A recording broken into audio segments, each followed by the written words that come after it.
our true love slips away, but I know that our love will survive. Cause I can't see falling stars in the sky no more. There might come a day when life and our true love slips away, but I know that our love will survive. Cause I can't see falling stars in the sky no more. I've been thinking what this life has to mean to you, and I like to say, why sleep? I was hoping when awake we'll make our dreams come true. Didn't hear me say, love can always count on me. Hey, cause I'm always where I'm supposed to be. And now I seen your life change, my life changed when night came and we came together for love. It seems that life's strange, cause light came when dark flames had came to compare up our love. And I don't wanna play no games, no. Just a baby in the day you give me your last name. Oh, there might come a day when life of our true love slips away, but I know that our love will survive. Cause I can't see falling stars in the sky no more. There might come a day when life and our true love slips away, but I know that our love will survive. Cause I can't see falling stars in the sky no more. She can't talk with no dry eyes. It's sunsets on that sky ride. Her hands up, no high five. I'm so high, I skydive. My life now feels screwed up. We don't move or we don't move up. I swear life is a ghost town, cause all we do is stay glued up. I can't lose you, I'll fight back. Cause who can give me these nights back? Just arches up in that nice back. She drunk in love with no nightcap. Just comfort me and my block scars. Won't take long to see rock hard. Just a wedding ring that's rock hard, and long nights when I'm rock hard. Yeah. There might come a day when life of our true love slips away, but I know that our love will survive. Cause I can't see falling stars in the sky no more. There might come a day when life and our true love slips away, but I know that our love will survive. Cause I can't see falling stars in the sky no more.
Shots fired at Screw Tube, but shots out to you Carbon Babies. This is your melanated warrior, Havu Heinous, and this is another installment of Facts Over Feelings. Leave your feelings at the door so we can get to the facts, because the facts are the only things that matter. What's up, FOF squad? You already know when it's a hiatus, we coming with that heat. And I see I'm gonna look at the chat a little bit. I know people gonna pile in here as the segment moves on. But just want to explain a little bit. Yeah, man, I was even talking to Ob, and I was telling him, and obviously a few people that I talk to on a regular basis too. Shout out to Amwaba, and shout out to Riz too. I was in a bad car accident. I totaled my truck, man, and then hours was being hefted upon us at work, 10, 12-hour shifts and stuff. So that was the reason for the hiatus. You already know what it is, man. When you gotta take care of what you gotta take care of. It just is what it is. You gotta get it out the way. But yeah, your boy's all right. Tried to. It was just like I let go of the wheel too. It was one of them. If Jesus could take the wheel, was a person type ass nigga. That's what. You know what I'm saying? Yeah. So it was a close call because it was totaled. That truck was totaled. You know what I mean? But we back at it to deliver some powerful. I mean, this is first off. Let me get some ones in the chat. Let me know you guys can hear me all right. Everything good with the sound before we get started, because we got some explosive content. And you know what's so crazy about it is I was debating on whether to even put that image, for the live, because I was just like, I don't want nobody to insinuate Hey Ru's channel and then turn into entertainment. We don't do that here. It's always got to be an esoteric message behind what we convey and what we present on this channel. That is extremely important, because you are going to question. I want you to know I'm putting our philosophy to the test. Facts over feelings, FOF squad. I'm about to show you the epitome of that, because if you grew up in you an 80s baby, you grew up in the 90s, it's practically impossible if you're a hip hop fanatic that you were not a Tupac fan, or you knew who he was, or and then we see a lot of this reverberating into to today's time and age, right? Today's day and age. So we got ones in the chat. You guys can hear me. Also, put twos in the chat if you were a Tupac fan. That's what I want to know. Put twos in the chat if you were a Tupac fan. All right. Let me see. I'm gonna wait a second. Obviously, I gotta wait because there's a delay. Twos in the chat if you were a Tupac fan. I want to see if any. You know what I'm saying? And so we're going to get into that, but we're going to recap a little bit before we get into the meat of this, because listen, all of it's going to be awesome. All of it's going to be awesome. All right, so King Chris said, yep, two, I'm Waba. She throwing twos in there. Throwing twos in there. All right, Shelly said, yep, all right. So we got twos in the chat for the most part. Okay. So now we about to get into it. You guys are going to find this interesting. But first, let's recap just a little bit. We know that that's our mode of operandi out here at this platform, but we're not going to go too deep off into recapping, because we do feel if you felt like you want a little bit more information on the topics that we discuss, and we're alluding to that being in the previous segment, then it may be wise for you to check out that segment, right? Because we got to keep it moving. We're desperately going to try to make sure this is within under 2 hours, because every time we hit that 2 hour mark, they crash this video for some odd reason. So we're gonna try to get all the meat in this, and we're hoping to have a phenomenal segment, because I guarantee if I show you guys or present things to you that you guys have already seen and know about Tupac, then I'm not doing my job. And if I don't connect the esoteric alongside connecting what we have just went over to all of this, then I'm really not doing my job, and I'm not the most electric mind on YouTube. So we're going to prove that this is the case. So without a shadow of a doubt, let's recap a little bit on the previous segment. We were talking about you seeing these celestial bodies, the sun and the moon, in a different light, right? Changing up your perspective is essential. Encouraging a paradigm shift is what we need to do in order to really dismantle this artificial matrix. That's of key importance. And the way that we do that is rethink and look at things differently in life that we experience all the time, but with a fresh new look on it. We repackage it. It allows us to act accordingly, right, and move accordingly, which is even more important. So the sun and the moon, we've seen them anthropomorphize these celestial beings, right, turn them into human characters and take away from the power that these celestial beings have, right, and the impact that they have on our day-to-day lives, right. We also want to show you just a little bit. I'm gonna be sharing my screen for a second to show you a couple of things too as well. And Riz Merton said, okay, he was a good actor. Man, Riz be on point though. But see, brother, we finna show some things. Oh man, y'all, you about to love this, because this, mind you, like we said before, a big part of us seeing our world in a different light is the ability to detach our emotions from the things we feel like we are connected to and to analyze them objectively. That's the hardest thing for a human being to do. And if we don't do that, it disallows us to see the game that the elites are playing. Now, I will tell you what I actually think of everything at the end, but my job is to present all of the facts first. It's not about to tell you to try to skew everything before you visit this information. We're going to take a look at the information together, and then you draw your own conclusions, and I will tell you what conclusion I came to after, doing diligent research. Not just doing diligent research, but the empirical research that I have as being an individual just like many of you who lived through that era. So let's get started because we don't have a lot of time. Like I said, we want to pull up a couple articles. So I'm going to end up sharing my screen in a minute, but let me prime this. Let me get this ready for you guys. Let me get this ready. Let's see. Give me 1 second. 1 second.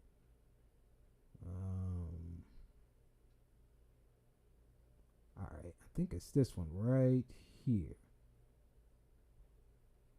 No, it's not that one.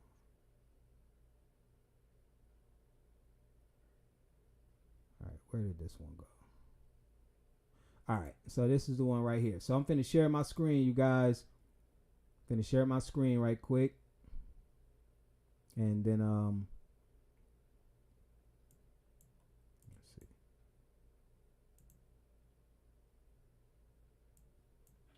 All right.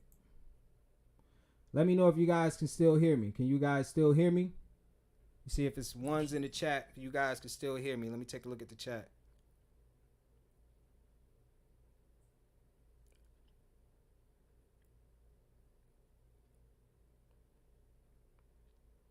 All right, I want to make sure you guys can still hear me. So ones in the chat.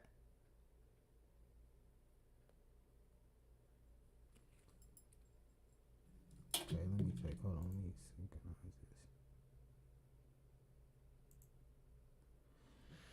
All right. Okay, so let's go. All right, so the black sun. So remember when we was talking about how these celestial bodies were at war, the moon and the sun, and if you notice, ironically enough, but we know by design, so we shouldn't say that. By design, you've seen that these some people take up these energies. If you knew the Nazis had another sign that they were a symbol that they used, it was called the black sun. Okay. Then we also know that Japan, the Shinto religion, centered around centered around the sun goddess. Okay, so we've seen the sun energy going against the moon energy being played out. We showed you an ample amount of evidence. A lot of y'all can recall those things, especially if you've been rocking with the FOS squad.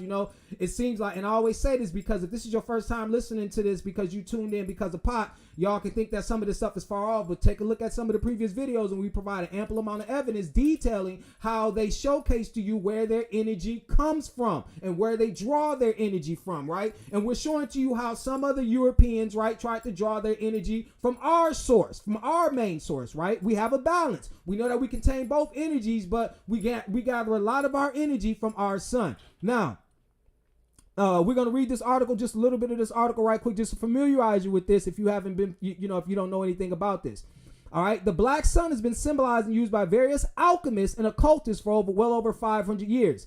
As I explained in my article, Black Sun Rising, this symbol is also known as the invisible sun and called by its Latin name, Sol Niger, and the German Schwarze, Son, and Sunrad, German for sunwheel, like Schwarzenegger. Schwarze means black. So Arnold Schwarzenegger, like I think his name means Black Bridge. You know what I'm saying? So that's something you should know. It's a lot of power behind names, but we're not here to talk about him. We're going to continue to keep doing, what we came to do. High-ranking Nazi officials eventually chose the symbol of the black sun to symbolize the force or energy they would channel to spread their ideologies around the globe and conquer their enemies. So as you see, there is a concerted effort to push forward through solar energy or moon energy to push forward their agendas. This is occult and alchemical science. That's one thing that we need to know. So when people thought I was reaching or anything like that, here is alchemy 101, if you will, how you use energy to put forward. Here is the symbol. Okay. Here is the symbol right here. All right. You got some of his highest ranking officials, Heinrich Himmler. I think it's Heinrich Himmler. I believe his name was. I think they say his name up here. Yeah, Heinrich Himmler created the central meeting place and spiritual home for the Schutzstaffel at the Wewelsburg Castle. So some say it's called Schutzstaffel, but some say the SS stood for the meaning for the Black Sun, which was called, what's the name up here? The Schwarzsohn. Schwarzsohn means black sun. So Schwarzsohn is what the occultists knew that the SS stood for. The SS didn't stand for Schutzstaffel as most people thought that it did, because that's really what it stood for. So, all right. So we're gonna go off into that, and then the most important thing I want you to take out of this article too, I want you to understand this. All right, this is very important. This is very important. Let me go down to this. Okay, this right here. Is the black sun symbol strictly a Nazi racist symbol?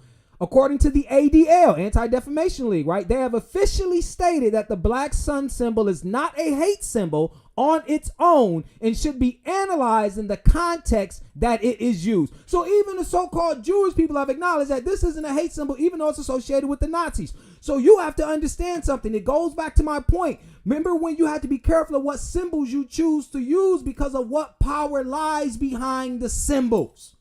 What power lies behind the symbol? As you've seen, that this symbol was not a European symbol. Neither was a swastika. We know all of this. But they stole these symbols and used these symbols, okay, in order to get more energy behind their, or to be able to exercise more energy behind their agendas. That's one thing that you must know. This is how the elite operates.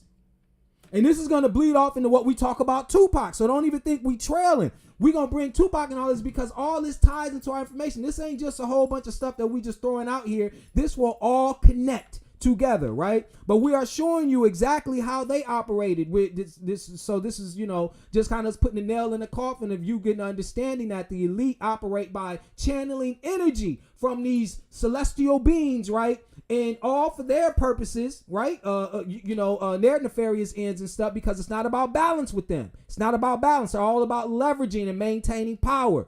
You know what I'm saying? When you share power, then that's a totally different environment or realm you will find yourself in. So let's minimize this for a second and get back to it. All right. So, now we finna get off into the meetings because, we got off into that. If you're interested more off into what we were showcasing about how they draw their energy from these celestial beings and stuff, please take a look at the previous video. Now we finna go off into this, the meat of it, what everybody was waiting for, right? Some stuff you ain't never heard, even never seen, more than likely, because we didn't investigate it in this manner, right? Because when we're emotionally connected to some energy, this is what we fail to do. We fail to analyze it objectively. And it's to our detriment, right? It's to our detriment, because then it shows you how deep the elite will go in order to take over our energy. All right, so let's get into it, because first what we're going to discuss, we're going to show you, just like most people understood, that he was primarily an actor. Pac, went to Baltimore School of Arts, right? BSA, a lot of people know that, right? That he didn't graduate because he ended up leaving to California. Now, we're going to go to an article. I'm going to show you an article. We're going to read an article right quick, a couple articles, and show you some things that you don't know, and show you how these people all work together. Pac was a part of the occult. So let's not leave you in suspense. A lot of you think you know that, but we're going to show you evidence to show you how deep Pac was in the occult. Remind you, like we said, Pac's last album, 96, that came out in 96, called Killuminati, or Kill Illuminati. That's two words together, Killuminati, Kill Illuminati, which we know he went at Jay-Z, went at Puffy. If you lived in that era, you know all about what he was doing. Pac was literally telling you exactly who was a part of that. This before the Illuminati concept was even popular in the hood. Internet wasn't really kicking off like that. This is 96, ladies and gentlemen. 96, and his last album is called Killuminati.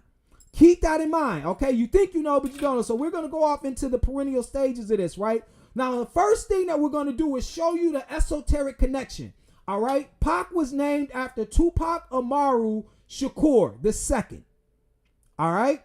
That's who Pac was named after. All right, so first let's bring up this article right quick, and I'm finna just substantiate everything, because we want to bring alongside the facts. That's what this is about. We're not just about talking. We're going to show you the articles that you could also go to as we go along with this moving along with giving you this information. All right, so I'm gonna share my screen. Encyclopedia Britannica. Share my screen. All right. Tupac Shakur, born June 16, 1971, Brooklyn, New York. Died September 13th, 1996. Remember, that was on a Friday the 13th. Friday the 13th, September 13th, 1996. So I want some of you guys already know that, right? Las Vegas, Nevada is where he died. All of this is going to be extremely important. American rapper and actor who was one of the leading names in 1990s gangster rap. He was born Lassane Crooks to Afeni Shakur, right? A member of the Black Panther Party. She also changed her name because her name was Alice Faye Williams. Okay, her name was Alice Faye Williams, a member of the Black Panther Party, and she renamed him Tupac Amaru Shakur after the Peruvian revolutionary Tupac Amaru II. Okay, this is extremely important. All right, and she renames him this a year after he was born, brothers and sisters. So a year after he was born, she changes her name and she changes his name. This is significant. All right, now why is it significant that he is named after this revolutionary? Now, first thing you have to know, Tupac Amaru Shakur, Tupac Amaru II, was a Peruvian revolutionary who warred against the Spanish. Okay, warred against the Spanish. Now, Tupac Amaru II was also claimed that he was the great grandson of Tupac Amaru. Tupac Amaru was the last Inca emperor. All right, are you following me? Tupac Amaru was the last Inca emperor. Now, what's so significant about this is that all Tupac Amarus, the Tupac Amaru, the Inca emperor, Tupac Amaru II, and Tupac Amaru Shakur, as the rapper, they all died public executions. They all died public executions. And Tupac Amaru, the Inca emperor, he also died in his early 20s. Here's these rituals again right in front of us. Names, power, have names. Now, before we get real deep off into this, if you are not a person who understands that the world is ruled by signs and symbols, you are on the wrong platform. If you already know, nothing needs to be said. And then don't even think I'm reaching, because I'm about to hit you over the head with a whole bunch of it. Y'all about to be like, I never knew. You about to get this. Nobody has ever, hey, we don't disappoint here at the FOS Squad. We don't bring you stuff you already ran into, right? Okay, so this is something that we know. We know so they changed their names, okay? All right. Now what we're about to show you, which a lot of people know, he went to Baltimore School of Arts, right? Which we know was also famous for, what's her name? Jada Smith. Obviously, they shot the movie Step Up during the early 2000s, like 2006. The movie Step Up was shot at Brooklyn, the Baltimore School of Arts, and all of that different stuff. This dude was an actor. Do you also? Okay, so we finna read some articles because we're not just finna talk. We finna show you the articles. First one we finna go to is the friend who grew up with Tupac before Tupac, as he encouraged and helped Tupac to go to the Baltimore School of Arts, right? All right, and this was in the a Baltimore newspaper. So I'm finna share my screen with you right quick. Share my screen with you right quick. And just walk with me because we building, you know what I'm saying? We're building a framework. Okay? We're going to take a look first. And I want you to remember, I want you to see this, mind you, because this guy, too, went to the Baltimore School of Arts with Tupac. He went to the Baltimore School of Arts with Tupac. Deep symbolism with these guys.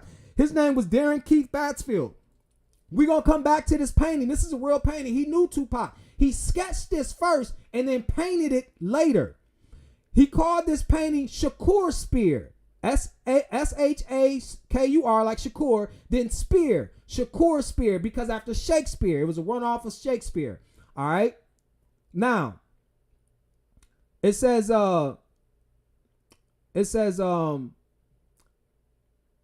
Tupac will always be a West Coast figure. California is, after all, where he gained fame as the embodiment of the platinum tongue hip hop star, the feuding, gun-toting, authority-snubbing anti-hero. It's where he radiated Hollywood, sanctioned sex appeal, stoking tabloid tales that made him a mainstream celebrity. The fact is, Shakur lived most of his life on the East Coast, including 4 extraordinary years in Baltimore. But that time doesn't get much play. The 2003 Oscar-nominated documentary Tupac Resurrection, for instance, ran nearly 2 hours, but devoted less than 2 minutes to Shakur's life here. That's by design. They don't want you to know that Tupac was, obviously born and raised as an actor. Tupac starred in Raising of the Sun in Apollo Theater at the age of 12. Did you guys hear me? Tupac starred in Raising of the Sun at the age of 12 for the Apollo Theater. He was raised as an actor. He was raised as an actor. Oh, this is about to get deep. He was raised as an actor. Okay? All right? And so as we scroll down, the guy when he says Smith, this guy named Smith, he said, I was a talented beatboxer. He asked the newcomer, he's talking about Pac, if he was into hip hop and knew how to rap. He kicked a rhyme to me and I was like, whoa, this is crazy. It was really good. He later learned the rhyme wasn't original. It was actually lifted from a Curtis Blow song Shakur knew from New York, which hadn't made it to Baltimore yet. Their friendship blossomed, rooted in a shared love of hip-hop acts like Eric B. and Rakim and Run DMC, and an appreciation of different types of music. Now, what's so deep about this is a powerful subliminal message. He meets this dude that he becomes real close with, this Smith dude. And right when meeting him, Tupac is a whole nother character, right in real life, so to speak. He does a rap for this dude that's not even his. He finds out later that it's Curtis Blow song, but I digress. Might be harmless, but when we take a look at everything else that's going on, we're about to show you how deep really all of this gets. Right? Here's a picture of the guy. Here's a picture of Smith and Tupac. All right? This is a picture of Tupac, in Baltimore School of Arts. Roland Park Middle School. I'm sorry. This is before he goes to Baltimore School of Arts, because Baltimore School of Arts is considered a high school. Okay? It's considered high school. All right. So, after his freshman year at Paul Laurence Dunbar High School, Shakur, wanting to hone his performance skills, auditioned for the Baltimore School for the Arts as a theater major. Smith helped Shakur, who had appeared in a community production of A Raisin in the Sun while in New York, run lines from a scene for his audition piece. We worked on it for weeks, Smith said. You could tell he was destined. Okay, so we're going to go down, we're going to go to the meat of this. We're going to speed up because we got a lot of information to present to you. And I want to get to the meat of it because I know a lot of this stuff some of you guys already know, all right? So we want to get to the meat of this. All right. Now, let's see if I can get that. All right. So here's a guy who went to Baltimore School of Arts with Tupac, okay? We're going to read this. It's very important. It says, Shakur stayed at Cole's Reservoir Hill Apartments for a while and bussed tables at the fish market near the Inner Harbor with Smith and BSA friend, Baltimore School of Arts friend, Darren Keith Batsfield. Tupac was always on stage. He was always an actor. This is what Cole is saying in this tribute book. He was always entertaining, always hamming it up. But you got to understand it, communicate through signs and symbols. He was always on stage. I told you, Tupac was always in character. Batsfield recalls hanging with Shakur at a friend's apartment and asking what type of actor he wanted to be. This is what Tupac tells him, and they quote, "A Shakespearean actor," Shakur replied, "because you have to be the very best in order to do Shakespeare." Batsfield joked that he could picture him decked out in a ruffled collar and tights. Shakur then struck a Shakespearean pose, and Batsfield, an aspiring visual artist and rapper himself, grabbed a pen and paper and started sketching a portrait. Someday this will be a painting called Shakur Spear, Batsfield equipped. They both laughed. And then later on, he paints this right here. This is his original painting. And as you can see, the deep symbolism. He has the locked book, okay? Showing you that he's going to school for an art. Oh, all this is deep symbolism. He's going to school for an art majoring in theater. You see his background. There's two contrasting backgrounds. One you see with light in the playground, his innocent stage, full with light. And then you see the life of Tupac, which we'll get into later, as you see that there's light, that this is a dark area because you see the candle and you see the chandelier, or, the light hanging here, and also you see the windows in contrast to the opposite side where it's just straight and complete darkness. Okay, to show you that there will be a duality about his character, the Gemini character within Tupac. Heavy symbolism. All these people that were associated with Tupac and this Tupac character were of the occult. And we're going to show you this. We're going to show you this without a shadow of a doubt, and show you that Tupac was aware of all of this as well. All right. So we're going to go deep off into this, but we're going to go into another article too. So remember this. He gets with these individuals who do this artwork because Tupac was deep off into the Renaissance. How do we know this? Because he named himself Machiavelli for his last album. Prince Machiavelli occurred during the Renaissance. And just like Prince Machiavelli, just like the person who wrote Prince Machiavelli, that work was released after his death. Illuminati was released after Tupac's death. This is deep shit. Man, fire emojis in the chat for a second. You got to know this is deep shit. Illuminati was released 2 months after Pac died. The book that he based that novel, that work after was Prince Machiavelli. The guy who wrote Prince Machiavelli died. That work was released after he died. You know what I'm saying? As a number of other things, okay? But we're about to get into it because we're just scratching the surface. So I want you guys to understand this. I want you guys to understand that Pac worked with the occult. What he chose to use as a medium of his expression was Renaissance occultism. Okay? Pac was a very intelligent individual. So I don't want you to think that I'm using this as an opportunity to badger Pac, right? Because at the end, like I tell you, I will give you what I thought about all of this at the end. But we're just here to give you the facts, right? We're not here. This is why you're going to have to be, this is what's going to encourage you to be adept. Don't get emotionally driven in these last days. You see what I'm saying? Our ability to be able to analyze these things free from emotion is what's going to separate us from the masses. Okay? Which is going to separate us from the masses, all right? So, all right, we're going to go off into another article. This is going to be important. This is going to be important because this is what they don't tell you. All right? This is what they don't tell you about Tupac. All right? We're going to go, hold on one second. Let me bring this up. Find this article right quick.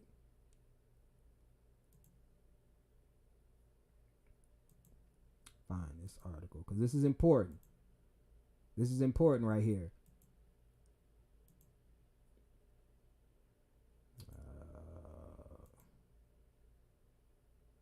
This is important.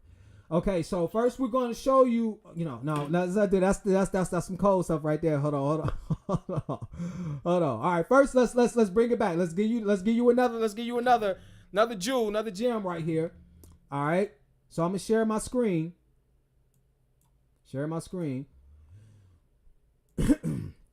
Now, guy wrote this article. This is a secret Jewish history of Tupac Shakur. All right, this article was published September 7, 2019 by Seth Rogovoy. All right. So he just gave you some facts. He's not going to claim that he's Jewish or nothing, but he's going to show you his Jewish roots in the sense that his career and all of that different stuff.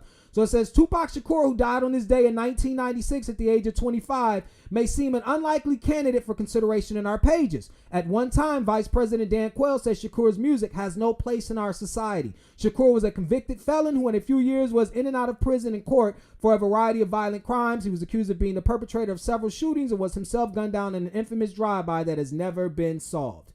Okay, so so it talks about how he was born in Harlem, blah, blah, blah, all that different stuff we already know. We're going to get to the big part of it. From a young age, Shakur was drawn to the stage. He performed in a production of A Raisin in the Sun by Harlem's 127th Street Repertory Ensemble at the Apollo Theater at age 12. At age 15, his family moved to Baltimore, where he attended the Baltimore School for the Arts, studying acting, poetry, jazz, and violin, performing in productions of Shakespeare, and playing the role of the Mouse King in the ballet The Nutcracker. In other words, Quayle's public enemy number one, the gangster in chief who threatened the very foundations of American civilization, got his show business start as a violin-toting, Shakespeare-quoting ballerina. Okay, this is what it just says. It's not our job to get upset. Let's just read what we know already to be true. This is something you may not have known about Pac. At age 17, Shakur and his family moved to the Bay Area. Here, Shakur, already an aspiring rapper, met the woman who would prove integral to his career and artistic development, Leila Steinberg. Okay, we already know who people we talking about, right? Leila Steinberg was the daughter of a Mexican-Turkish activist mother and a Polish-Jewish criminal defense attorney who ran a spoken word poetry workshop called the Microphone Sessions in Oakland, California. Steinberg was raised, as she put it, surrounded by the workings of the justice system and took a front row seat at the personal tragedies and socio-economic pressures that turned so many at-risk youth into hardened felons, okay? In Shakur, she clearly saw the very embodiment of her life's work, a real-world blend of a urban street life, political activism, cultural literacy, and natural talent, with the charisma of a born star. The two hit it off, and Shakur moved in with Steinberg's husband and 2 children. Hold on. Pause. How many of you knew that Shakur moved in with this Jewish woman and her husband? Okay? Oh, because you know we're not going to give you information you already know. How many knew Tupac Shakur moved in with this Jewish woman, all right, who's a criminal defense attorney, and her husband and 2 children? But this is a time in LA when, you know, Tupac is telling us that he's selling drugs, okay? That he's dealing crack cocaine. Now, it's not our job to, our job is to deal with the facts here, right? We're going to get into our emotional side of Tupac, right? But our job is to just deal with the facts, okay? I know this is hard, you guys. I mean, this is a very sensitive topic because we're dealing with somebody who we all revered at this point in time. But the courage of us to analyze our history and our people will be the difference between us and the masses, and how the Most High chooses to show favor on us because we did the digging without being emotionally tied to the very things which will inhibit us from freeing ourselves from the artificial matrix. Okay? This is what you need to know. All right? So the two remain close friends until the end of Shakur's short life. All right, we already know why. All right, all of these people were in the occult, and we're finna show you how we knew that they were part of the cult and how Tupac knew he was a part of this grand scheme too as well.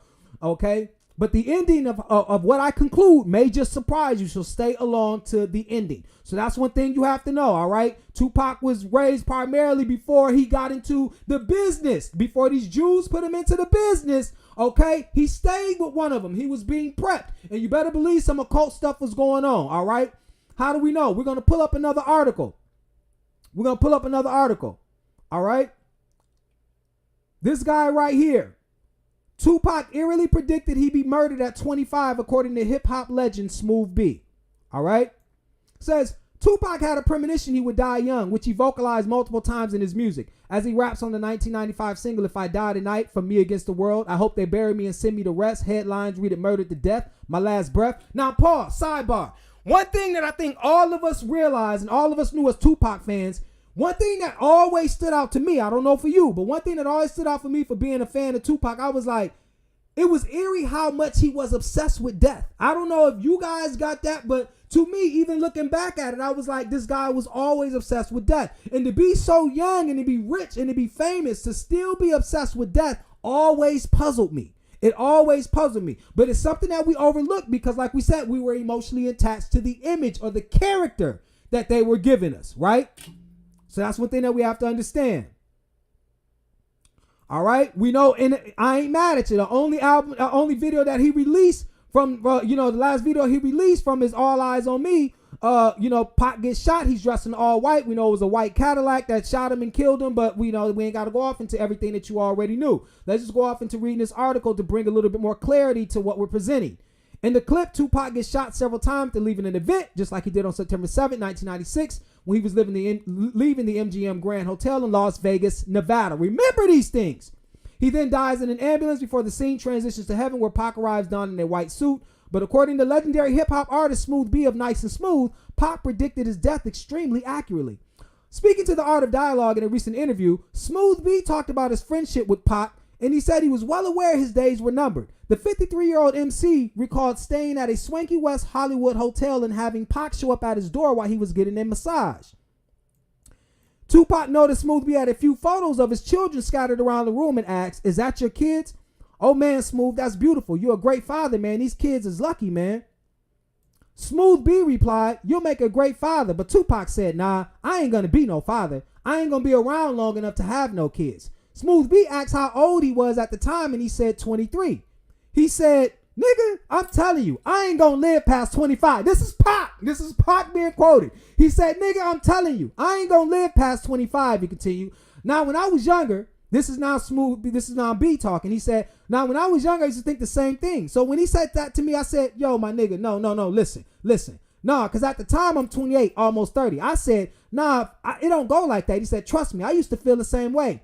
And then he goes on to say, he said, that nigga just looked at me with a dead ass stare and said, Smooth, listen, I already seen it. I know I'm gonna go out, nigga. When that shit happened at 25, I was floored. I was fucking floored. Tupac died on September 13th, 1996, 6 days after he was shot near the intersection at East Flamingo Road and Colville Lane. He was 25 years old.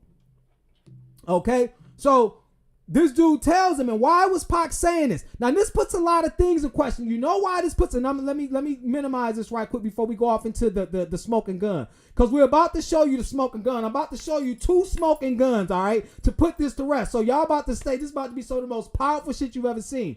Now the thing is, what we gotta understand is that dude took this for a joke because this was the mindset of a lot of African American young men, right? And living in America. We didn't think that we were going to reach 25. So when he said that, we were like, oh, okay. He probably would have took it just like how we would have took it. Like, oh, Pac just tripping. 25, you ain't going to die at 25, bro. We all feel like that. But Pac looked at him with that dead face and said, nigga, I'm going out at 25. I already seen it. No, he already knew it. If he would have said he already knew it, he would have gave it away. But he said, I already seen it. He had already seen it. Now, why is this important? Because you have to understand that already shows, this brings a lot of things into question, because remember why this is so powerful. Because if Pac knew that he was about to die, or Pac death was in question, then what does Puffy have to do with any of this shit?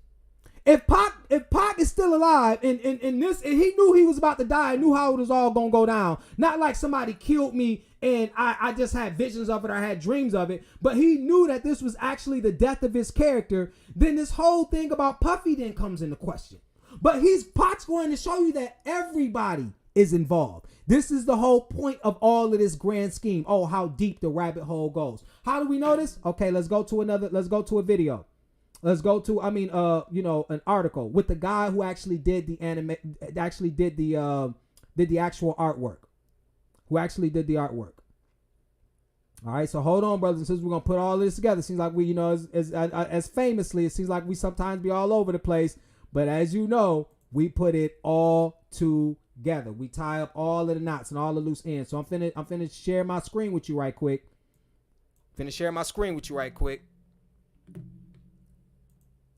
All right, and this is undercovers the untold story behind Tupac's haunting, the 7-Day Theory artwork. Okay, this right here.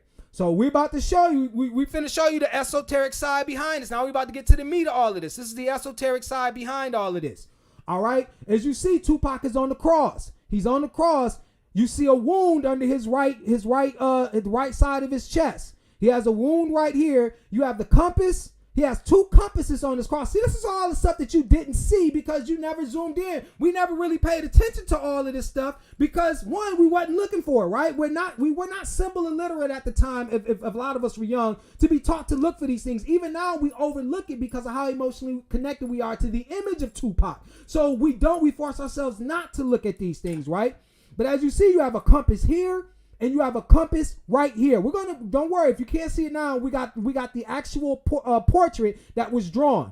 But as we show you the entire one, you see there's 5 gunshots through the cross. One right here, that's 2, that's 3, and then right behind this right here is another one, and right under his foot is the last one. So that's 1, 2, 3, 4, 5. Now some people would think this be symbolic of his 5 shots. Other people know this is also a play on Christ because when Christ was sacrificed, this is symbolic of the 5 wounds that Christ received.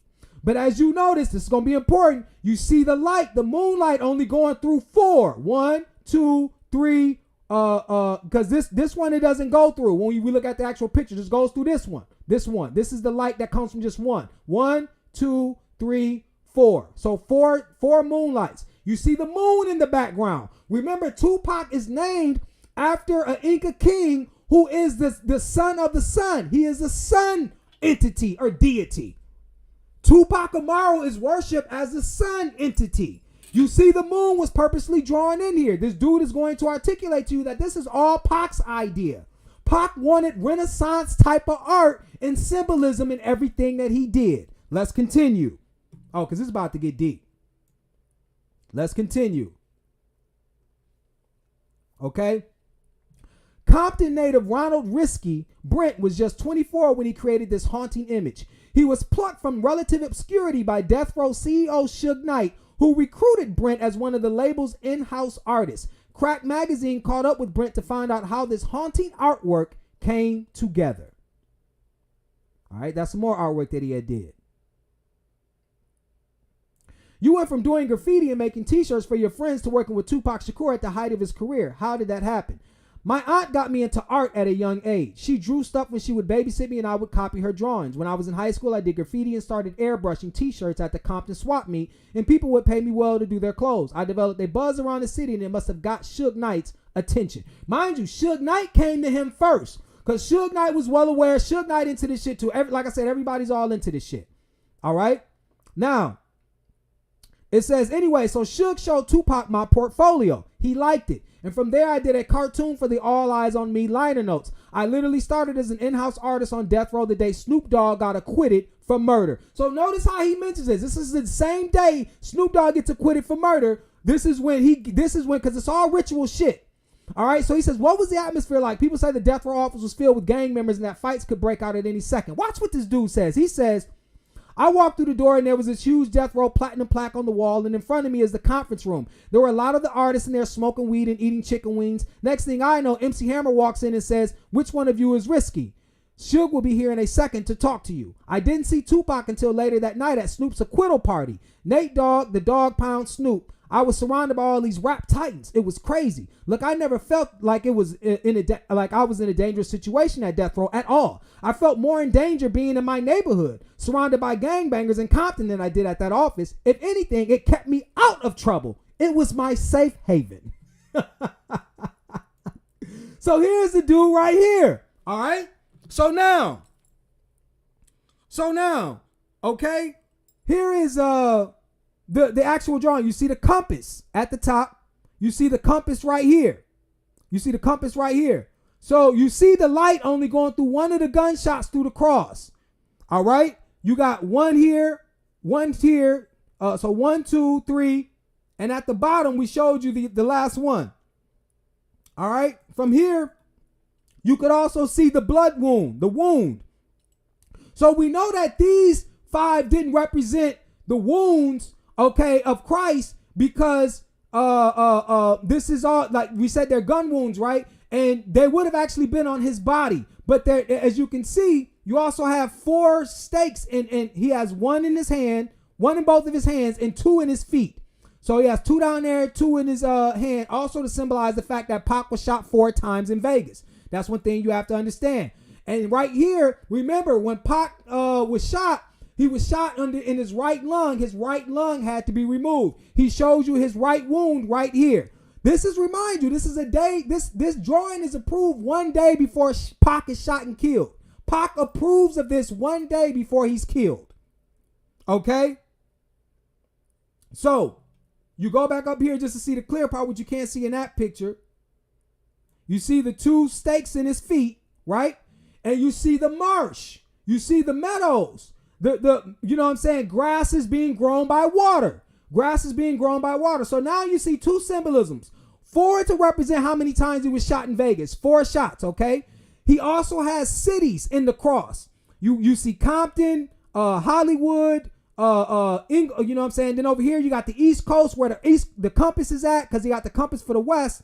Right here, the West and the East, but you see the West Coast over here, and then you see the East Coast over here with these cities. He told the dude that he wanted, that Pac told him, Risky, that he wanted it to look like a road map, okay? Then he wanted the moon symbolism, all right? And then he wanted the moonlight to go through the wounds, all right? That's why you don't see no moonlight right here through this gun wound, you see, because he got shot 4 times, all right? You see the moonlight through this wound, that gunshot, and this gunshot. So that's 4 gunshots. He letting you know I got shot 4 times. The moonlight is through that. He knows that the Illuminati are moon beings. Pac is fully aware of this. All right. One thing you should also know, Pac was killed in Las Vegas, and we're going to get to that, right? Las Vegas literally is Spanish for the meadows. Las Vegas is literally translated as the meadows. Man, hold on, man. Let me... Because, you know what I'm saying, bro? And this ain't even finna, this is just one nail in the coffin with this. And we finna go and show you what old boy says about this. What old boy says about this.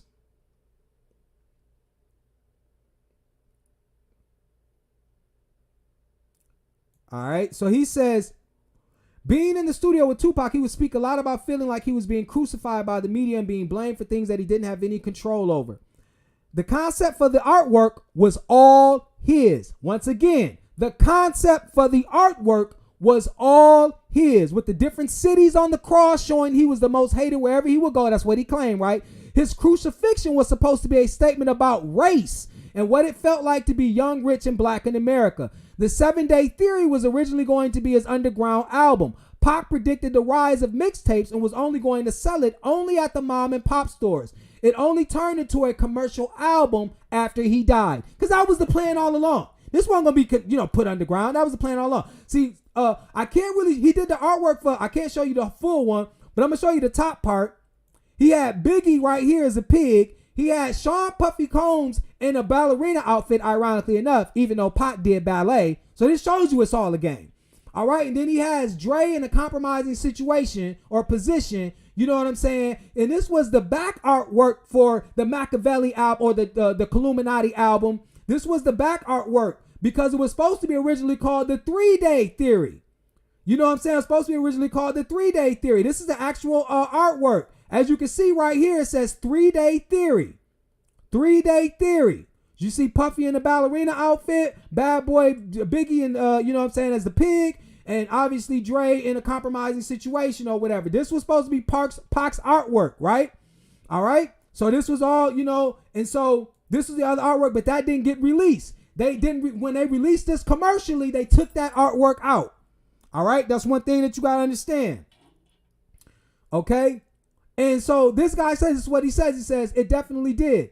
But had Pac not died, that eeriness wouldn't have existed. His death made it sound darker than it was. Maybe ad-libs and stuff was added to the album after Pac's death to keep him feeling alive. This is what the artist is saying who did the artwork for Pac's Illuminati album. All right. He says, a lot of people still think I was a vessel for a bigger plan. But look, if Pac was still alive, he couldn't have kept quiet all these years. He would have come back by now as he was too outspoken. The Outlaws, Tupac rap crew, said they smoked Pac's ashes, and I believed them. Now, regardless if this is true or not, our job is to realize, like, what type of ritualistic shit were the Outlaws on to where you would even want to smoke Pac's ashes?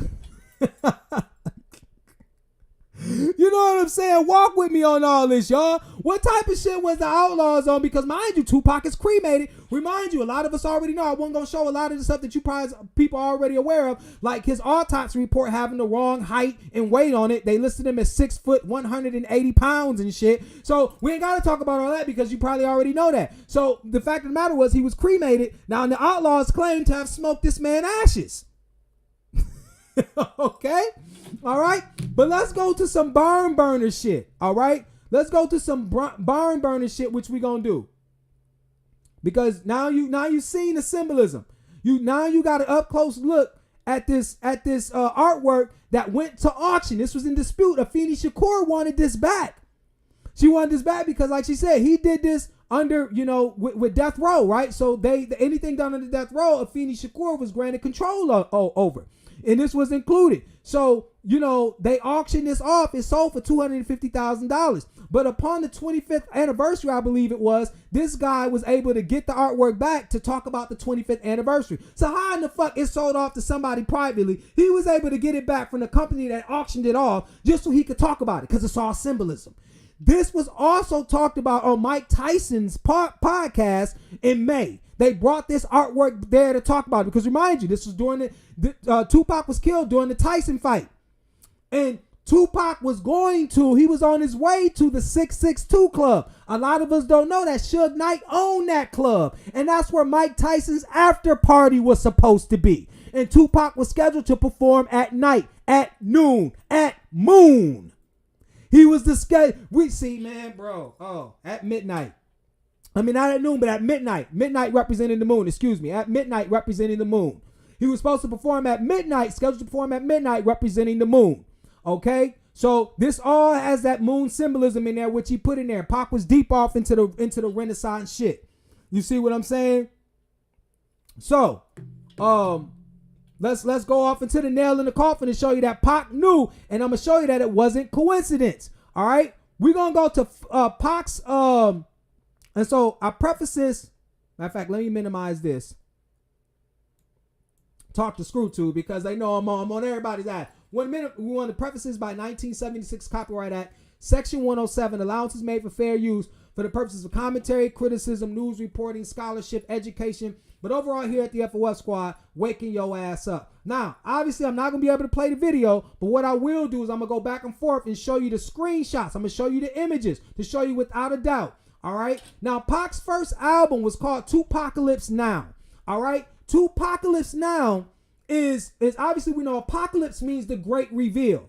In this work, I'm going to prove to you without a shadow of a doubt, because if you know that the world is ruled by signs and symbols, do you know without a doubt this is finna be some deep shit. This is finna blow your mind. Now, if Pac was talking about death all of this time, this is why I wanted to hit home back on the fact that Pac was talking about death, and Pac was relaying to his friends or to certain people that he knew he was gonna die soon. So if this is the case, and they knew from the start, when Pac was doing all of this music and Pac was pushing out all of this shit, he was working like a madman, because they was pushing all this material out because they knew that he was going to be here for a certain amount of time. The character that is. Okay? So we finna show you that.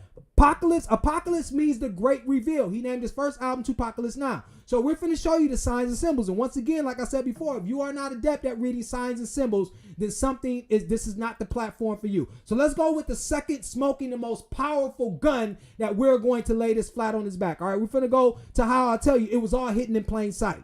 And this went over our heads because we were not taught to look for it. All right. So let's go to Brenda's Got a Baby, right? And what I'm finna do, I'm finna show you some timestamps. All right. We're gonna go to. Hold on one second. Let me prep this for y'all right quick, because I don't want the video to play.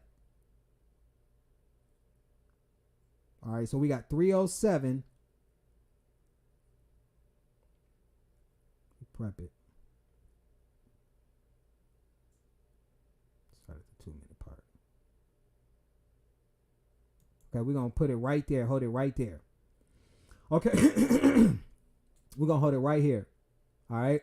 So now I'm finna share my screen. And I'm finna go back and I'm finna show these things to you once again. And so right here, you know, you see Tupac in his, you got to pay attention to the imagery. Remember, the world communicates through signs and symbols.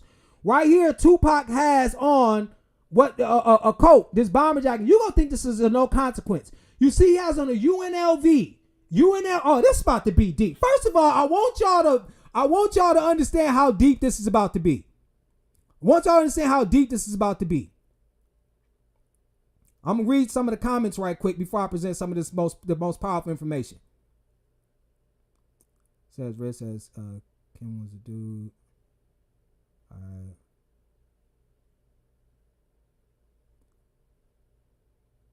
All right. So, okay. I'm just reading some of the comments. All right. Now, as you can see, dang, what the heck? Get ready with. Hold on. Let this play right quick. Got me with it as YouTube always do this shit if you just hold on to a video. All right. Dismiss. God damn, calm down. All right. YouTube going crazy right now. All right. So we go back right quick. Just a second. All right. Right here, like I told you, this is a UNLV hat, UNLV coat. So Pac only changes wardrobes twice in this video. He only changes wardrobes twice. He has on a UNLV hat and a UNLV coat. This is a UNLV coat. So I want to go to where he shows that he has on a Rebel coat. This is a UNLV Rebel coat. Okay, I'm finna show you, because around the 2-minute mark, he shows you that this is a UNLV Rebel coat. And you're gonna have to understand why all of this is so significant.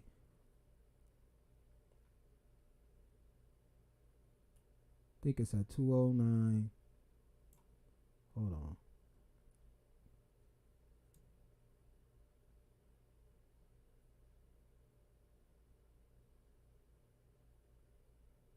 209. No, it's not at 209. Where is this part? It's when he turns, because he turns. All I'm trying to show you is that this is a UNLV coat. Because I got to show you that because I want you guys to know without a shadow of a doubt, this is a coat that he's wearing. This is a coat that he's wearing. This is a coat that he's wearing.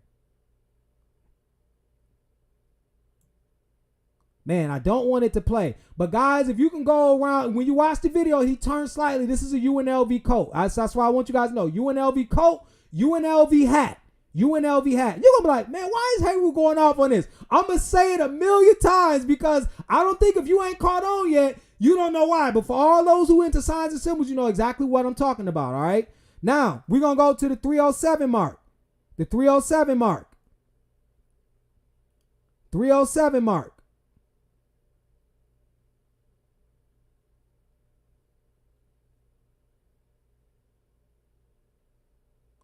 Okay. Pac has on a UNLV hat. So now think about how deep this is. Now, they going close up to you. We know the bricks is Mason. That's Masonic shit. Okay?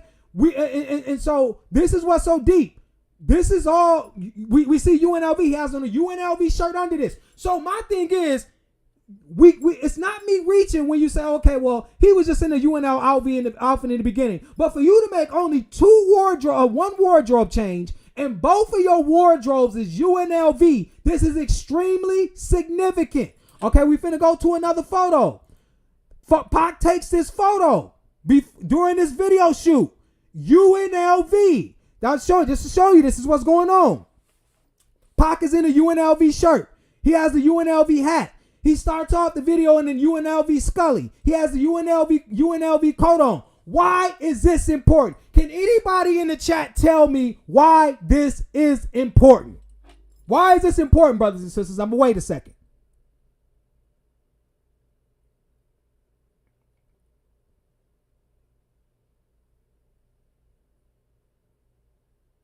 I'm going to wait a second.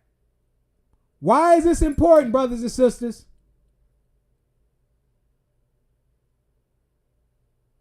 Can anybody tell me why this is important that Tupac got all his UNLV attire on in his very first video? Can anybody tell me why Tupac got UNLV attire on in his very first video? You know what? I'm waiting to. I don't see anything in the chat. Maybe I gotta wait. I'm gonna try to be patient, but I see symbolism, rebel against an idea, the mascot.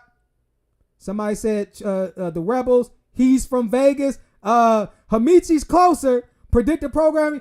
He was killed in Las Vegas. UNLV is in Las Vegas, people. Tupac was taken to a hospital ran by UNLV. Oh my goodness. Foreshadowing. Like Jada Chosen said, foreshadowing. You just don't put a man in two of the same fucking outfits. This man is from New York. He represents, Tupac know all about representing. Tupac know all about representing. Okay, we know he was born in New York. We know he represents the West Coast. Why is his first video that you see of this man no New York attire? No New York attire, okay?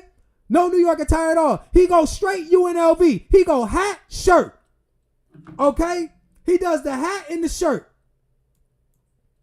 You see what I'm saying? For his very first video, he does the hat and the shirt. He does the coat and the Scully. All UNLV attire. You think that's just by chance? You think they draw this cross and stuff and all this? This was deep occult symbolism. So I say all that to say this. I say to us that one thing we got to realize. I grew up in the Pac era. And this ties into everything I've been. The world is ruled by signs and symbols, not by word nor law.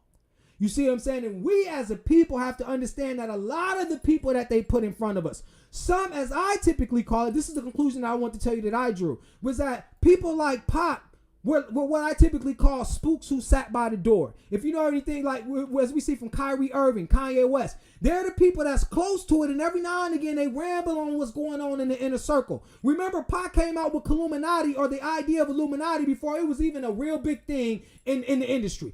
After Pac died, it was a lot of people still trying to get into the industry. Wasn't nobody talking about no Illuminati shit. Pac was the first one to bring that to your attention. He let you know what he was a part of. There's no greater witness than an eyewitness. There's no greater witness than an eyewitness. Is what you have to understand. Pac seen firsthand from this shit. Okay? Him and Biggie hanging out together. All of these characters, they know what's going on. Pac just understood when they sacrificed that character, he was going to do enough. He felt like in Prince Machiavelli, he talked about what a prince or a ruler has to do. And Pac took the name of a ruler. Okay, this is not by coincidence. And he felt like whatever sacrifice he would make, whatever he would do, would be all for the greater good in the end. Because he knew what he was a part of. That's the point. Pac was not ignorant of who he was a part of. And the character that he had to take on. He knew he was groomed for that role. It was a role he was playing. He was an actor his entire life. He was an actor his entire life. You see what I'm saying?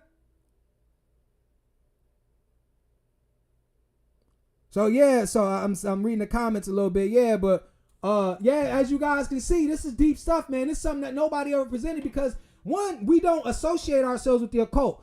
You know, I was talking to fam, me and O was discussing this. You even look at what's going on in Haiti. You know, we admit that Haiti used voodoo and used black magic in order to fight off, the colonizers, but we don't realize to what extent, right? And the sad part about it is we don't really give our people credit for being adept at magic. However you want to perceive it, whatever you're talking about, you still got to understand it's a lot of our people that practice the magic arts.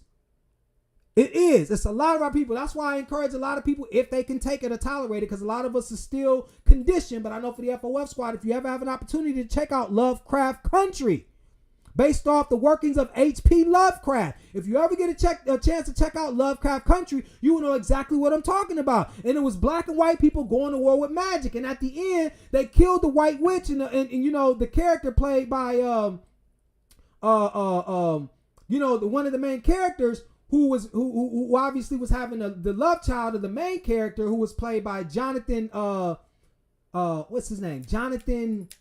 Man, he's going through all of that stuff with the white lady accusing him of physically hurting her or some shit. Jonathan Majors. So Jonathan Majors' character, his girl that who's played by she's a real popular chick too. She played in a recent movie with Jamie Foxx. Which is a new movie based on some law firm or something like that.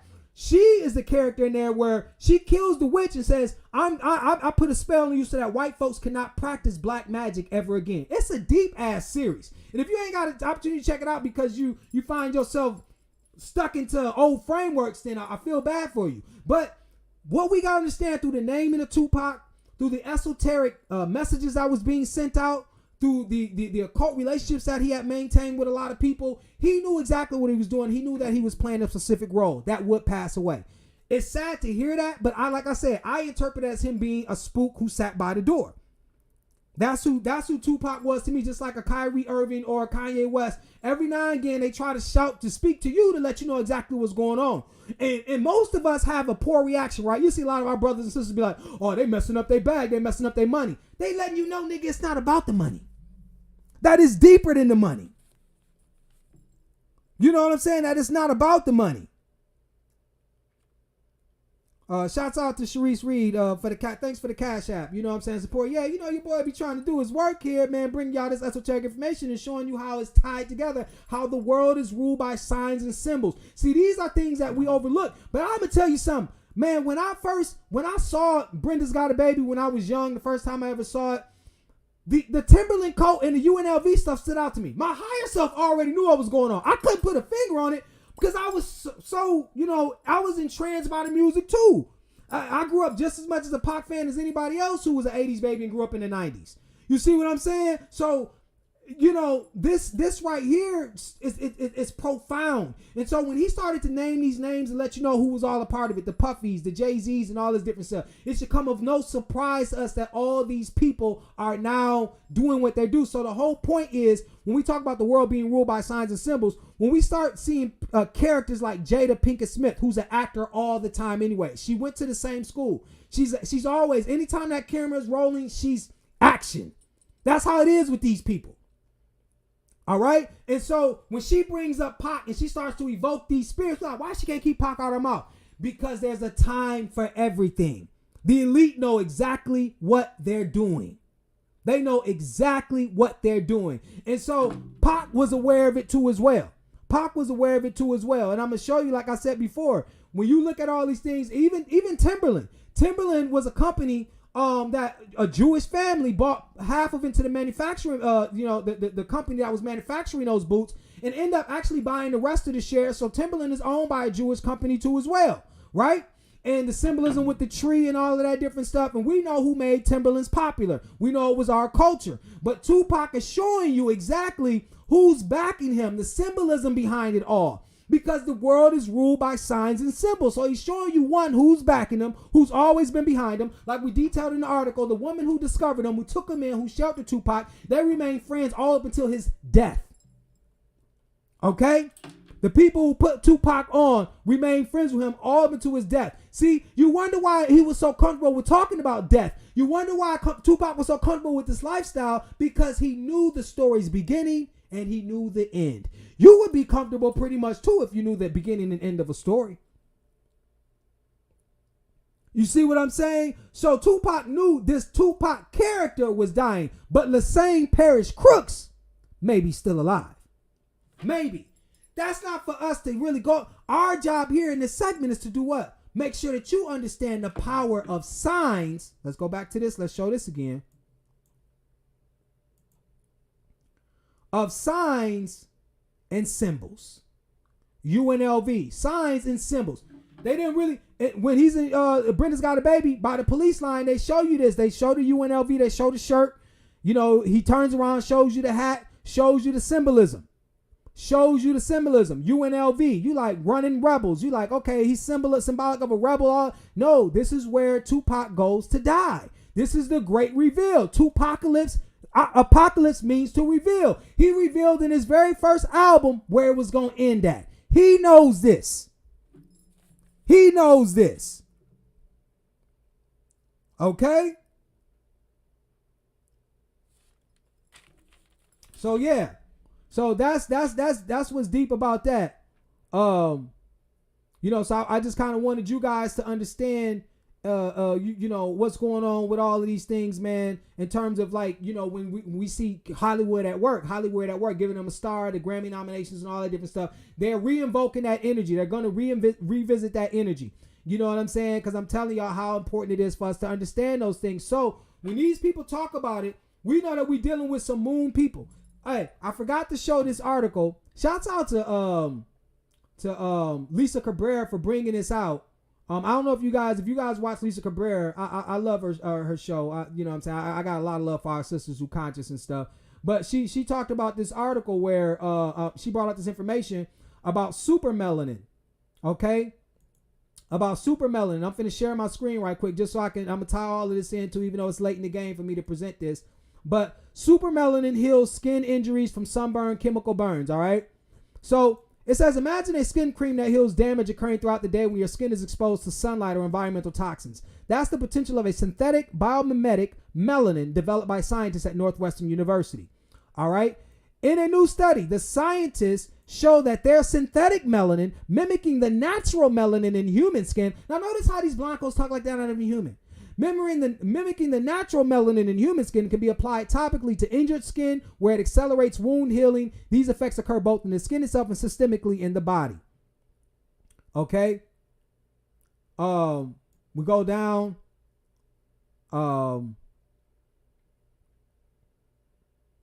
It says the synthetic melanin is capable of scavenging more radicals per gram compared to human melanin, said co-corresponding author Nathan Ganeski, the Jacob and Rosalind Kahn Professor of Chemistry, Material Science and Engineering, Biomedical Engineering, and Pharmacology at Northwestern. God damn, that's a long. I mean, throw out your damn, titles. Why don't you? It's like super melanin. This is what these blockos say. It's like super melanin. It's a biocompatible, degradable, non-toxic, and clear when rubbed onto the skin. In our studies, it acts as an efficient sponge, removing damaging factors and protecting the skin. Once applied to the skin, the melanin sits on the surface and is not absorbed into the layers below. The synthetic melanin stabilizes and sets the skin on a healing pathway, which we see in both the top layers and throughout the body. Okay? And then, so we're going to go to another article, and we're going to show you how all this makes sense, all right? So we go to this article, and I showed you about the symbolism behind umbrella and what umbrella stands for. How a giant space umbrella could stop global warming, all right? By Zaria Gorvet, published 24th February 2022. Okay? It says our rapidly warming world could cause serious problems for civilization in the decades to come, but could a giant space umbrella help cool down our planet? So I just wanted you guys to see this article, obviously, in both of those articles, because we want to remind you of who rules this so-called realm right now, and who's in power of this so-called realm. That's one thing that we want to get you to understand. And then we also want you to understand, too, in that article about melanin, talk about how it could absorb certain chemicals and metals, nerve gas. And the point that I'm trying to make is, with all our knowledge, many times a lot of us in the so-called conscious community don't come to the understanding of that we are already rich. And it's hard for us to be convinced of that because we don't understand that through these videos that I've shown. Most of us don't understand that what they're showing you is that they may be rich artificially, but you contain all of the luxuries that life holds on a spiritual and physical level. You are blessed. You are the chosen, so to speak. But we don't feel rich as a people. We're ready to sacrifice our God-given gifts just to attain anything artificial. You see, and that's what's so powerful about these things, right? And so when we get individuals around us, like some of the people were able to slip through the cracks, and maybe they may not do it completely because Pac wasn't perfect. None of us are going to be perfect, right? None of us are perfect. We're all aspiring to a certain level. But we could say at him dying, or if he died or whatever happened, his image dying at 25 years old, you have to evaluate whether or not what you got from him did you more harm than good. If you could say did you more harm than good, then that's the conclusion that you came to. Overall, I thought that what he did in terms of sparking a revolutionary energy did more harm for the system than good. You see what I'm saying? Did more harm for their system than good. But ultimately, his character, his personal life, we don't really know too much about that. Like, a lot of us can sit up there, and one thing we don't try to do is build a segment based off of a lot of speculation. That's not what we're going to do. So there's a lot of things that we can speculate about Pac, but in terms of his body of work, what he put together and the impact that he had on society, we can say that it didn't work out too well for individuals who try to make us docile, for those who try to make us complacent, for those who really follow Pac's energy. That energy that we mimic is what we were supposed to get out of it, I believe. I do believe that Pac felt like he was a spook at the door. I do believe Pac knew he was working with the occult. There was no doubt in my mind. The person who did a lot of his production was Quincy Jones, I believe his grandson, or he was related to Quincy Jones. And that's how I met Quincy Jones' daughter, I believe, and was dating her. You see what I'm saying? Quincy Jones, we know, is real good friends with Clive Davis. We know Clive Davis was Puffy's mentor and all of this different stuff. So we got to go into the symbolism. We got to go deep off into the symbolism. We got to think about it too. Like Clive came from Arista Records. Arista is a root word. This is where you get your term aristocrats from, right? Arista also means ear of corn. Why is corn so important? Because corn is a plant that is a male and a female plant. Corn is symbolic of two forms of sexuality, or the balance of sexuality. Okay? So all of this symbolism is deep. We got to understand a lot of these people, we know Martin Luther King's name was not his real name. All right? That he was named after Martin Luther, the Protestant preacher who rebelled against the Catholic Church and was the father of Protestantism, all right? Or the Protestant movement. You see what I'm saying? So a lot of these people change their names. They invoke this character. They invoke the energy behind these things. We showed you this is the modus operandi for the elite. They use energy, symbols to invoke and to start the movements. And they know the masses will follow along, hook, line, and sinker, because we'll become emotionally attached to what it is that we know, which shows that what it compromises. Why? Because when you're emotionally attached to something, you're less likely to criticize it, and you're less likely to move on from what it is that holds you in place. Okay? Just like a relationship. Somebody could say, they gonna leave this person and that person, but if they're emotionally tied and connected to that person, it's nine times out of 10 they're staying right there. 9 times out of 10 they're staying right there. So we're gonna go to the chat right quick. Cause I'm just going to see how all this is working out. But yeah, it's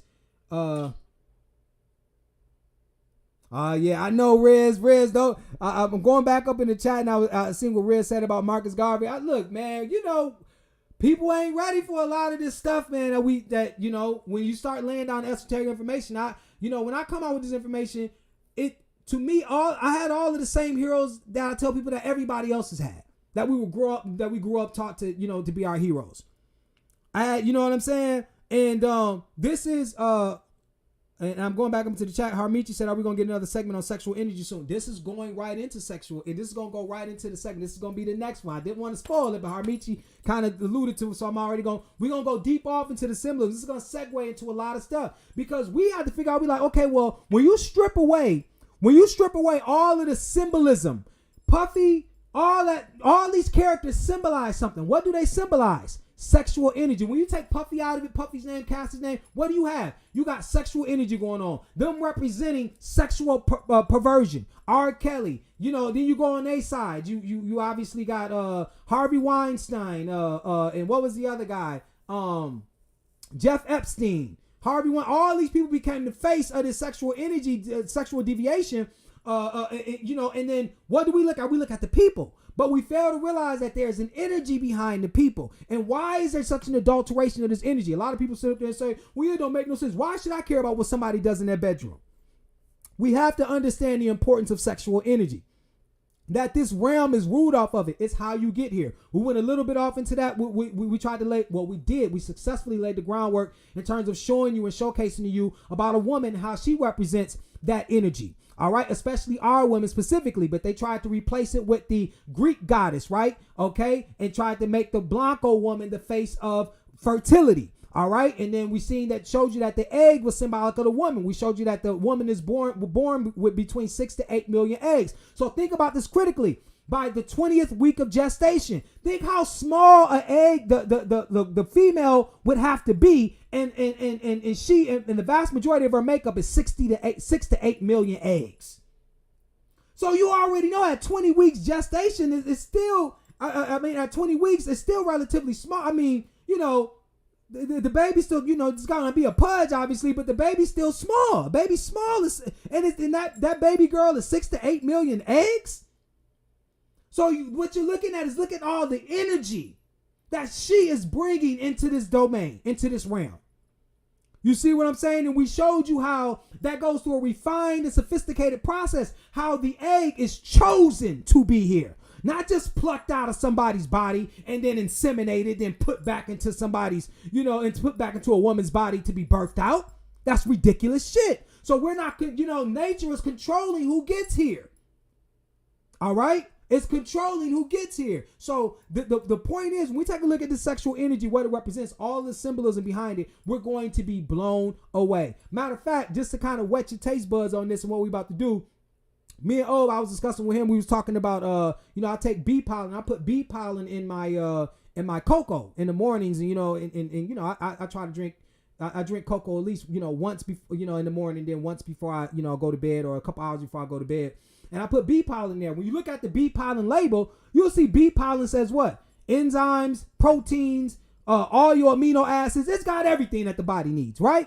But bee pollen, we know, is sexual energy, pollination. That's what a bee helps to pollinate. What 80 to 90% of the foods that we take in. This is his sexual energy. The most powerful foods that you can eat that are good for you are the ovaries of a female plant. That's what the scientific definition of a fruit is. The ovaries of a female plant. That's what it is. That's what it is. So we have to understand that this is why there's an adulteration of this energy. This is why there's a manipulation of this energy. We're about to tackle nocturnal emissions, or you know them as wet dreams. So when you get a lot of people talking about semen retention, how valid is semen retention when you got a lot of people having sex in their dreams? Okay, so we're going to show you that there's an attempt for everybody to control this energy. We're not here to have you lean one way or another. We're just here to present the facts, present the information all throughout history, and we're going to have you draw your own conclusions. Because what these Blancos have been successful at doing is making our ancestors seem like they wasn't that bright. They'll sit up there and tell you how they believed that the earth was flat back in the day. So you telling me these same beings who believed the earth was flat was dumb enough to believe the earth was flat, but smart enough to build the pyramids? These ancestors were too dumb to know the earth was round, but smart enough to build pyramids. You know what I'm saying? Y'all, look, we're going to have to catch up now. So we're going to examine what history has said about a lot of these things, right? You know what I mean? And we finna get to the nook and cranny of this, but I definitely hope that you guys, enjoy this segment so that we can honestly evaluate our heroes and sheroes, in the way in which we are intended to evaluate them, which is through an honest lens, through an objective lens. That way future generations can move forward. Because some will say that, Tupac's influence did more harm than good.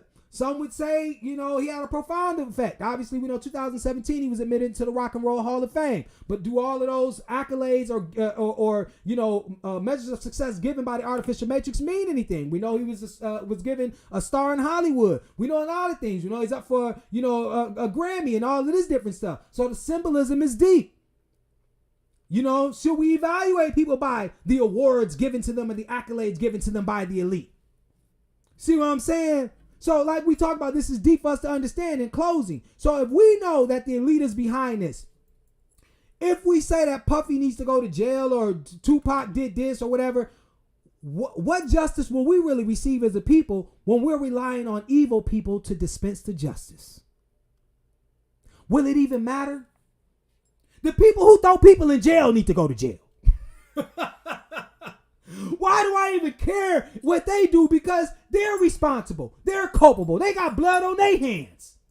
And we got people with blood on their hands talking about justice and administering justice. It's the most ridiculous shit ever. That's why we're going to have to wake up as a people.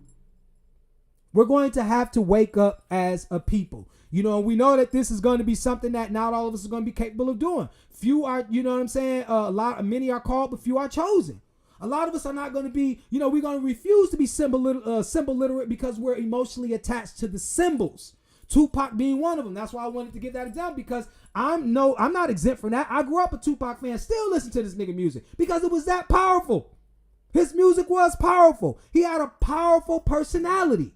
And when we go deeper off into the magic and all of that different stuff, or talking about the magic, then you're going to understand that maybe that spirit was invoked in him. A lot of people said Tupac had an old soul. You got to understand a lot of these people switched up their names because they know the power of names. They know the power of spells. They know the power of evoking energy. These people were no different. You look at these people and you may hear crack addict, you may hear people in poverty, but you cannot and should not evaluate somebody based off of their material possessions. The esoteric realm does not care nothing about that. That's why all throughout esoteric books and stuff, you'll see that some people who are magicians and great people are prostitutes, or people who are poor and all this, because it wants to get you to understand that power should not always be associated with your status in life. Okay? Nature doesn't care about that. Nature does not care about that. All right? So, with that being said, brothers and sisters, man, I appreciate, you guys tuning in. Obviously, we're going to get right back into it. I told you how my schedule was, man, and everything that kind of went down. But, I thought this was just profound, and to bring it to you to understand that we're always going to look at the esoteric side of things. People are going to be looking at surface level. But like I said, if this was the case and if all this was staged, how we know that everybody would have to be in on it. You know what I'm saying? The Puffies and the Biggies and all this, and people who had the opportunity to tell what's really going on. Of course, they're gonna be silenced, suppressed in some. They're gonna be silenced in some way. Either they're gonna be locked up and done away with, or both. And ironically enough, you see the parallels between Pac and Puffy too as well. Pac went to jail for rape.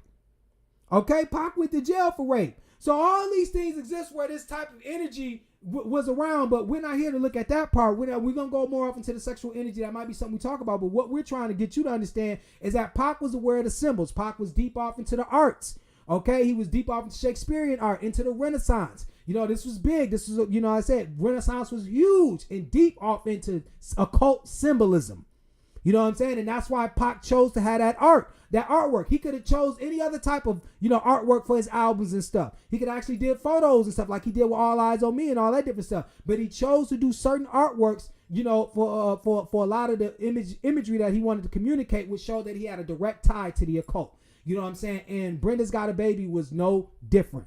You know what I'm saying? And so, you know, we have to be mindful of that. And so also as well, Michael Jai White did an interview not too long ago where he talked about when he met Pac, how it seemed like Pac was always in character.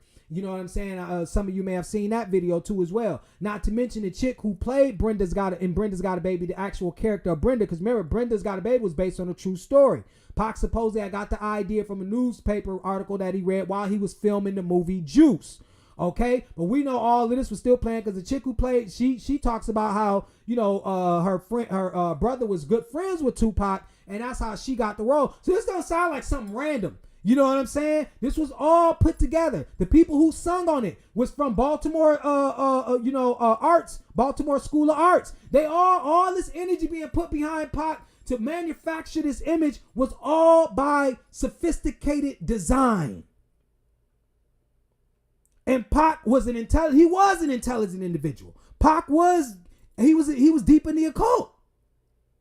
He was deep in the occult, and it's hard for us to, you know, take that in and deal with that because he was a hero for most of us, or some people, you know, for some people they could care less. But it just goes to show that this is how critical we have to be when it comes to analyzing the heroes and sheroes they put in front of us, whether it's in music, whether it's in politics, whether it's in any realm.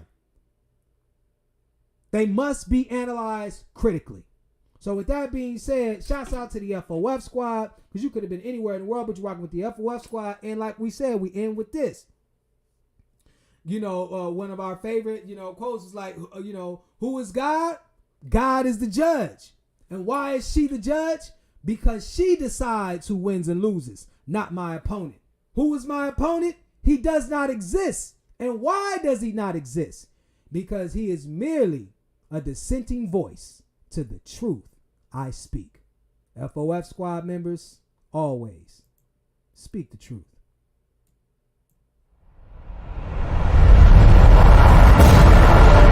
This is DJ White Gas. I'm the hottest artist on the planet, Tiamat.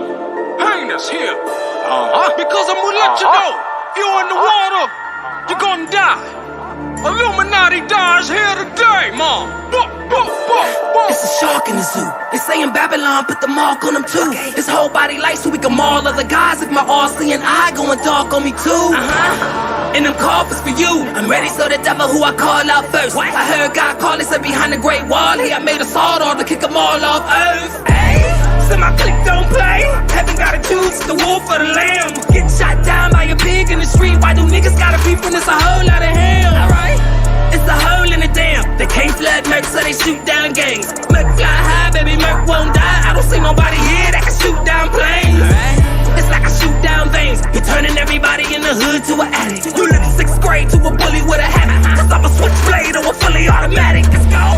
It's only 2 ways out. Don't ever try to sit or think of running cause you can't. It's only screaming die while you running out of tank. Or screaming try bitch while you running out the bank. My click don't pay. I'm probably in your range getting brain with the semi. My hoe act right like she came with an Emmy. She want black pipe cause she came with the Remy. Ain't no pain even in me. You probably wouldn't know where I blow back kush. It's 5 knockouts when it's 5 cops out. Or it's 5 shots out from the big bad wolf. Better bitch gon' say that my click don't play.